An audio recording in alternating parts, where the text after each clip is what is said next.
हमारे पास बिहार के डीजीपी गुप्तेश्वर पांडे आज एक बार फिर पूछता है, भारत में हमारे साथ है। गुप्तेश्वर पांडे जी, ये मामला बहुत ही कॉम्प्लिकेटेड हो रहा है। एक बात तो बिल्कुल सही सच हो गई और सबके सामने आ गई गुप्तेश्वर जी कि पूरा मामला जो सुशांत की जो हत्या हुई है, ये दिशा की हत्या और दिशा के मौत के साथ बिल्कुल लिंक है इसकी।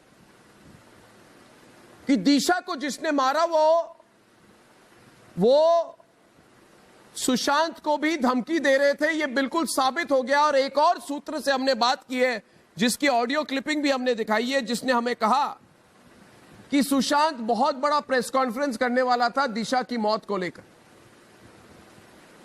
तो गुप्तेश्वर पांडे जी, आज की जो परिस्थिति बनी हुई है, आपको क्या लग रहा है, यह केस किस तरफ जा रही है?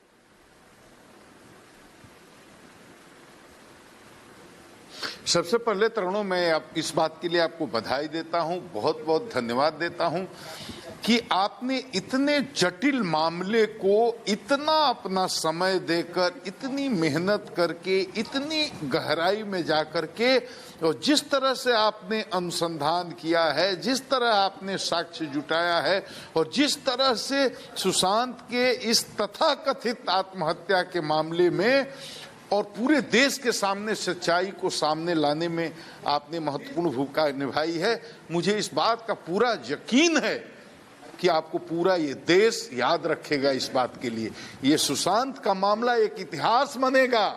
आप होने दीजिए इसकी जांच।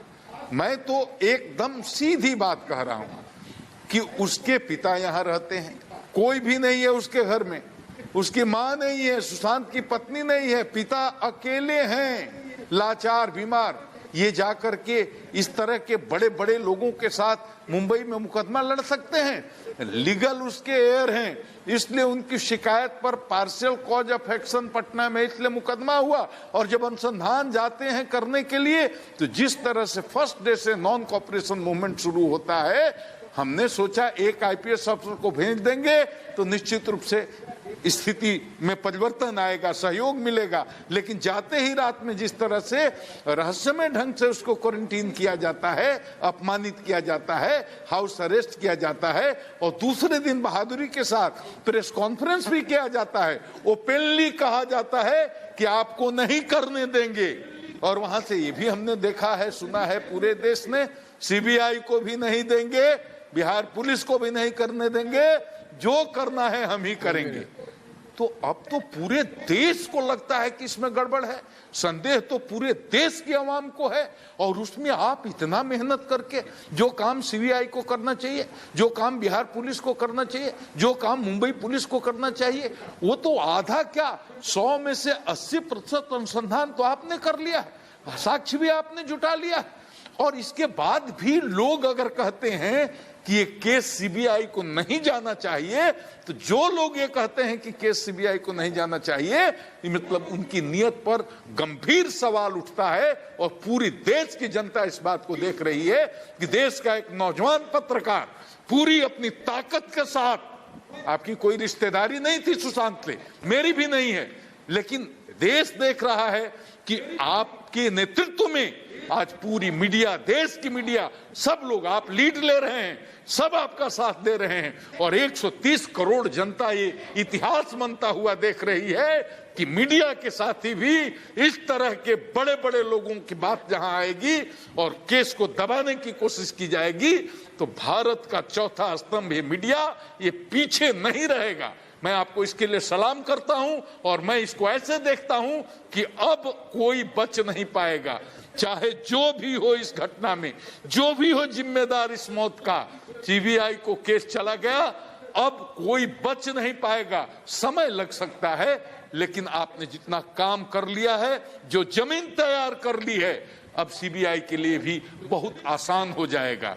और अभी भी अगर कोई कहता है कि सीबीआई को अनुसंधान देना गलत है, क्या गलत है? हमको तो काम करने नहीं दे रहे। गए आदमी हमारे चारों अफसर फटीचर की तरह भागे भागे फिर रहे हैं, कोई मिल नहीं रहा। आईपीएस अफसर भेज दे रहे हैं, उसको बंद कर दे रहे हैं, और खुलेआम ऐलान कर रहे हैं नहीं करने देंगे। जी, आपको काम ही नहीं करने देंगे तो मीडिया को तो नहीं रोक पाएंगे ना।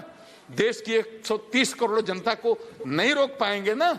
और सीबीआई को इसलिए दे दिया बिहार सरकार ने, सीबीआई को नहीं रोक पाएंगे ना। गुप्तेश्वर जी, सच आएगा। मैं तो अपना कर्तव्य कर रहा हूं, और ये गुप्तेश्वर जी, मैं अपना कर्तव्य कर रहा हूं। मुझे कहा किसी ने कि उद्धव ठाकरे और उनके करीबी लोगों ने कहा कि अर्नब मुंबई में रहकर महाराष्ट्र सरकार पर सवाल कैसे उठा रहा है। तो मैं कहना चाहूंगा कि गणतंत्र है ना उद्धव ठाकरे, मनमानी तो नहीं चलेगी उद्धव ठाकरे आपकी, कोई नहीं डरता आपसे, सच हमारे साथ है। और दूसरी बात गुप्तेश्वर जी, मैंने जितने सबूत अब हमारे साथ जो सबूत हमें मिले हैं, सब कह रहे हैं कि दिशा की मौत के बाद सुशांत ने कहा कि उसकी भी हत्या हो सकती है। दिशा की मौत के बाद उनके करीबी दोस्तों को कहा, और मैं टेप देने को तैयार हूं आपको गुप्तेश्वर जी, मैं आपको टेप दे दूंगा। उन्होंने कहा कि फोन पर सुशांत ने कहा कि मेरी भी हत्या हो सकती है, और उसने कहा मैं प्रेस कॉन्फ्रेंस करना चाहता हूं। तो मुंबई पुलिस सुशांत केस की फाइल आपको नहीं दे रही, मगर दिशा की फाइल भी छिपा रही है। इसका मतलब तो यह बनता है ना कि दिशा की मौत और सुशांत की मौत में कनेक्शन है गुप्तेश्वर जी। अब और क्या सबूत चाहिए, यही काफी है। और हम तो ये कह रहे हैं कि अगर कहीं कोई फाउल प्ले नहीं है तो कोई विरोध क्यों करेगा, क्यों विरोध करेगा सीबीआई की जांच का। और कनेक्शन तो है, अर्णव कनेक्शन है। मैं भी इतने दिन से नौकरी कर रहा हूं, मैं अपने अनुभव से कह सकता हूं, हमें तो किसी से दुश्मनी नहीं, हमें तो कोई भी रिया चक्रवर्ती से दुश्मनी नहीं, किसी से भी दुश्मनी नहीं, मुझे कोई व्यक्तिगत मतलब भी नहीं। मैं अनुभव से अपने कह सकता हूं, जिस तरह से ये मामला चल रहा है इसमें भारी गड़बड़ है। और दिशा की जो तथाकथित आत्महत्या बताई जाती है, उसको बिना खोले हुए, उसको बढ़िया से बिना उस केस का स्टडी किए हुए, उसका इन्वेस्टिगेशन किए हुए कभी भी सुशांत वाले मामले का पर्दाफाश नहीं होगा। वहीं से लिंक इसका है। और इस बिंदु पर आपने जो साक्ष्य जुटाए हैं टेप पर है, उसके बाद तो कोई साक्ष्य की जरूरत नहीं है, उसके पास तो कोई साक्ष्य की जरूरत नहीं। और उसके बाद भी अगर कोई कहे कि सीबीआई की जांच गलत है, बहुत अफसोस की बात है। ये जनता देख रही है सब चीज, बिल्कुल देख रही है गुप्तेश्वर जी, बिल्कुल देख रहे हैं। और एक बात मैं हमारे दर्शकों को कहना चाहूंगा कि देखिए दोस्तों, पुलिस बिना फाइल क्लोज किए किसी नतीजे पर पहुंच सकती है क्या? तो फिर मुंबई पुलिस दिशा की मौत को आत्महत्या कैसे बता सकती है? और मुझे समझ में नहीं आ रहा है, पोस्टमार्टम रिपोर्ट तक अभी तक नहीं आई। मेरे पास प्रोविजनल डेथ सर्टिफिकेट है। उद्धव ठाकरे, आपको मैं कह रहा हूं कि मेरे पास प्रोविजनल डेथ सर्टिफिकेट है, उसमें कई सारे टेस्ट के लिए लिखा गया और पोस्टमार्टम रिपोर्ट आने वाली है। और पोस्टमार्टम रिपोर्ट ही नहीं, कौन कौन था उस पार्टी में गुप्तेश्वर जी। पहली बात, कोरोना के टाइम पे पार्टी कैसे होते हैं, उसमें नेता कौन गया, उसमें फिल्म स्टार कौन गया, उसमें दिशा के साथ क्या हुआ, फिर दिशा ने सुशांत को फोन क्यों किया, उस फोन कॉल में बातचीत क्या हुई, उसके बाद सुशांत को क्यों लगा कि उसकी भी मौत हो सकती है। उसके 1 घंटे के अंदर संदीप से बात हुई, संदीप ने सुशांत को बोला कि रिया की दिशा की मौत हो गई, तो सुशांत ने कहा मैंने तो 1 घंटे पहले ही बात की, उसकी मौत कैसे हो गई? तो उसके बोला आपकी बिजनेस मैनेजर दिशा की मौत हो गई। और उस सब तब से लेकर उसके मौत के दिन तक बहुत परेशान था सुशांत। गुप्तेश्वर जी, मैंने अपना कर्तव्य किया है, मगर लोग एक्सपेक्ट ये भी करेंगे कि पुलिस अपना कर्तव्य करे। और इस मौत का राज जो है, इसके पीछे बिल्कुल मर्डर लग रहा है, ये कोल्ड ब्लडेड मर्डर है गुप्तेश्वर जी। एक और सवाल आपसे मैं करना चाहता था कि संजय राउत शिवसेना आप पर आरोप लगा रहे हैं, वो कह रहे हैं कि गुप्तेश्वर पांडे कौन है, ये टीवी पर क्यों आते हैं, ऐसी पुलिस से हम क्या उम्मीद कर सकते हैं? आप पर व्यक्तिगत अटैक क्या है? इसका मतलब वो कहते हैं कि बिहार पुलिस बेकार है, कुछ काम नहीं कर सकते। मैं चाहता हूं आप जवाब दें हमारे प्रोग्राम पर उनको।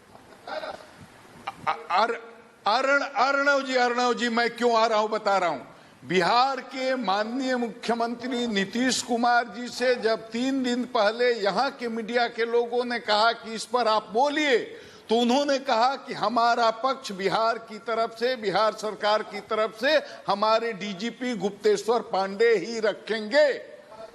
तो मैं अपने सरकार के आदेश से मैं अपना पक्ष रख रहा हूं। मैं उनको, राउत जी को आदर के साथ, बहुत ही आदर के साथ मैं प्रणाम करता हूं। मैं किसी पॉलिटिक्स में नहीं हूं, मैं तो फैक्ट रखता हूं, दुख सुना रहा हूं कि सुनो अर्णव, देखो मुंबई में रहते हो और पूरा देश वाले देखो कि हमारा आईपीएस ऑफिसर जब जाता है तो उसके साथ किस तरह का व्यवहार किया जाता है। उसको कैदी की तरह ठप्पा लगा करके रात में 12 बजे उसको कहा जाता है कि खबरदार, आप बाहर नहीं निकल सकते, आप किसी का स्टेटमेंट नहीं कर सकते, आप इसमें जांच नहीं कर सकते। और इतनी ही बात नहीं है, दूसरे दिन वहां प्रेस कॉन्फ्रेंस करके खुलेआम ऐलान किया जाता है बिहार पुलिस को नहीं करने देंगे जांच।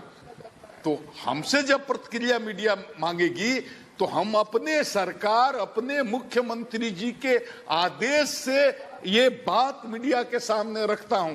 मुझे कोई शौक नहीं है अर्णव, मीडिया, आप बताइए, आपकी टीवी से पिछले 3 महीने में हमसे 20 बार आग्रह किया गया है आने के लिए। इस मामले के इतर मैं कभी नहीं आया और किसी भी मीडिया पर, लेकिन मुझे आना पड़ेगा। बात यहां जस्टिस फॉर सुशांत की है कि एक नौजवान का खून खौल रहा है बिहार में और देश के जितने लोग हैं वो देख रहे हैं कि ये कैसा अत्याचार, कैसा अन्याय, कि एक नौजवान की जान गई और ये मजाक हो रहा है। जांच करने वाला पदाधिकारी जाता है, उसको क्वारंटीन कर दिया जाता है। मैं बिहार की 12 करोड़ जनता और देश की 130 करोड़ जनता के दिल में जो सेंटिमेंट है उसको आपके मीडिया के माध्यम से बोलता हूं। मुझे अपना बोलने का शौक नहीं है। मैं माफी चाहता हूं, आदरणीय नेताजी से, राउत जी से प्रणाम करता हूं। मैं आपको बहुत आदर करता हूं।